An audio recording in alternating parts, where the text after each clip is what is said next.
রিজিক রিজিক নিয়ে মানুষের কত চিন্তা। এই রিজিকের চিন্তা করতে করতে মানুষ আল্লাহ তাআলাকে ভুলে যায়।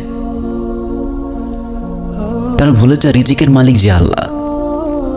তারা একটাবার চিন্তা করে না যে আল্লাহ আমাকে বানিয়েছে, সে আল্লাহকে আমাকে রিজিক দেবে না।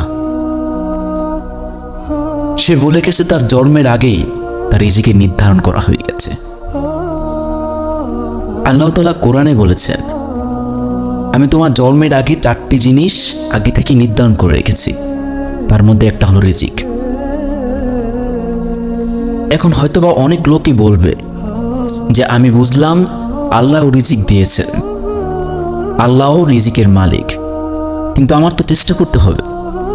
আমি তাদেরকে বলবো, আমিও স্বীকার করছি যে আপনার চেষ্টা করতে হবে, কিন্তু আপনাকে তো আল্লাহ তাআলা নামাজ থেকে চেষ্টা করতে বলেনি।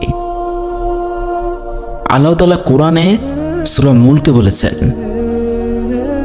এমন কে আছে যে তোমাকে রিজিক দান করবে যদি আল্লাহ তাআলা রিজিক বন্ধ করে দেন, বরং তারা অসহায় নির্লজ্জিত হবে।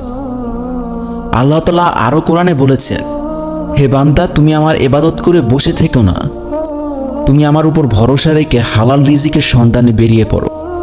ইনশাআল্লাহ আমি আল্লাহ তাআলা তোমাকে রিজিকের ব্যবস্থা করে দেব। সুবহানাল্লাহ। এই জন্যই বলছি ভাই, আল্লাহর উপর ভরসা রাখুন। ইনশাআল্লাহ তাআলা আল্লাহ আমাদেরকে হতাশ করবে না, আল্লাহ আপনাদেরকে হতাশ করবে না।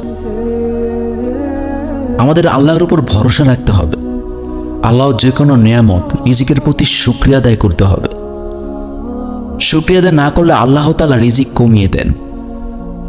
আল্লাহ তাআলার কাছে দোয়া করতে হবে সিজদায় পড়ে। অতএব আমাদের সবাইকে আল্লাহর উপর ভরসা রাখতে হবে। আমাদের সবাইকে বুঝার তৌফিক দান করুন। আমিন।